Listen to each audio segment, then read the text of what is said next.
Hello, welcome to another episode of Surf Fish a Lot. Corey here. So you see that right there? Yeah, that's called a jaw. And you see this? That's a jack. And then you see this? That's a jawjacker. And then you see that? And then you see that? That's a jack jocking a jawjacker. All right. So in all reality, this whole episode is dedicated to a jawjacker. They're multi-use, obviously. You can use them with different species of fish, but lately I've been using them for trout. And here's everything that I know about jawjackers. I guess now would be a good time to talk to you guys about the jawjacker. This episode is all about a jawjacker after all.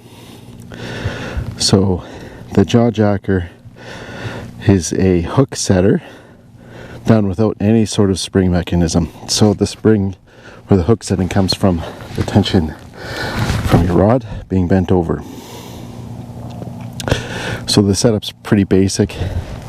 You've got several modes of adjustment. You can adjust the angle with these holes over here. So depending on your rod length and how much spring force you want. Then you have your bar out here that also adjusts your spring, so you might have to play with that a little bit to get it right for your setup. Then we have the trigger mechanism here. What you can't see is there's a wing nut on the back here, and this wing nut will be responsible for how easily your trigger goes down when there's a bite on your hook. So let's say if you have a heavier hook, you have to tighten the tension up just a little bit more, because if a hook's heavy enough, it can set the whole system off. Then if you have, say, a live minnow, it could set it off too, so you'll want to set your tension just a little bit tighter. So for me, when I'm trout fishing, I have it just tight enough so that it will just stay up on its own, because trout are light biters. So that's the setup. That's a jawjacker.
Come on up, it's a brown. It's a big brown. Oh. Would you look at that? There you go. Black brown.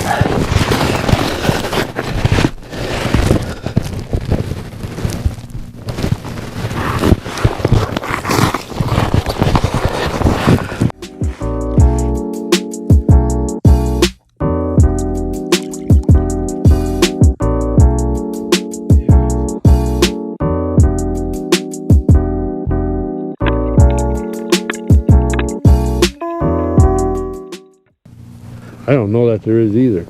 Eric. Is that on? Nope. Oh, shit. So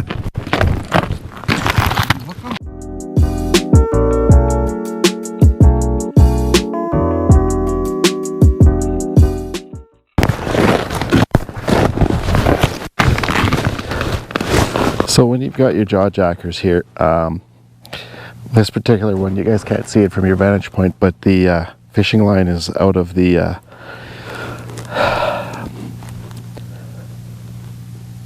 trigger. I guess I'd call that the trigger mechanism. So in that instance, the Jawjacker won't work. So make sure you're checking your Jawjackers periodically. The wind can blow the fishing line out of the trigger mechanism.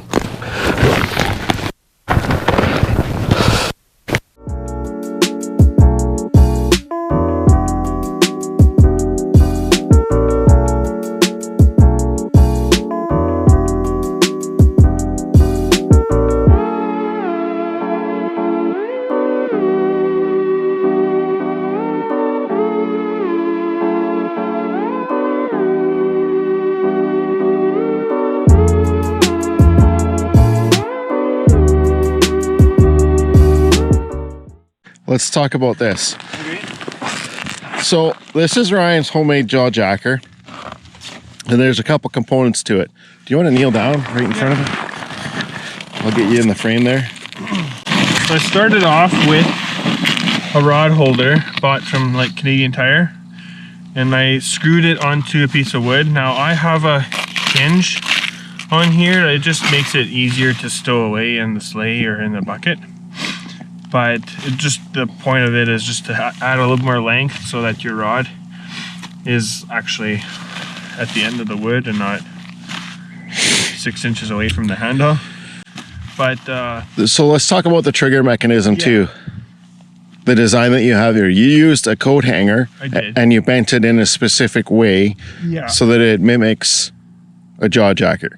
Kind of, yeah. So the trigger mechanism, you have this little like spot where you can slide it onto your eyelet, and it is kind of adjustable, like a little sensitivity, where if you like push it all the way in, then it will kind of like take more pressure to set it off. But if you slide the eyelet down a bit, then it takes a little more less sensitivity. Okay, so it's adjustable. Yeah. And so then you have also this spot here, this little loop where the line can sit into the loop. So how much do you think, if you had to give a rough estimate right here on the spot, how much do you think this cost you to build? Well, I mean, you wouldn't necessarily need the hinge and the little clasp here, but $2.50 maybe, $3. I don't know how much these holders are, but the wood, would you say that was repurposed from pallet. A pallet? Okay. Okay. So this is an alternative, a monetary alternative to the bought Jawjackers, Right. which run you about what, 80 bucks? $80 plus tax or something. Yeah, it was 80. Sometimes If you you can get on sale, you can get them on sale for 50 $45 or something. Yeah. 50, but again, like, I think for best bang for your buck, like, it cost me next to nothing, but last outing we were together, this one caught most of the fish. It did, yeah. So if,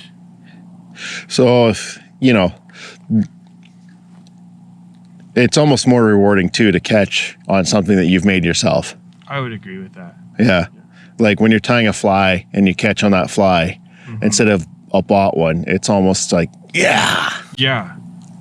Well, and it was pretty neat to like see it work, and then again and again. Yeah. It was kind of neat for it to be like almost out fishing the actual Jawjackers. Yeah. Using like the same hooks, same rod, same everything. Same everything, yeah. Basically. So cool. All right. That should be good. If somebody wanted to add blue tips to this. No, I'm kidding. So the rod holder cost you under $5, but but you're gonna spend $50 on save your money Bluetooth phone alerts on the Jawjacker and get the blue tip. Yeah. But well, you just about set her off right there, hey? It's sensitive. Sensitive. Yeah.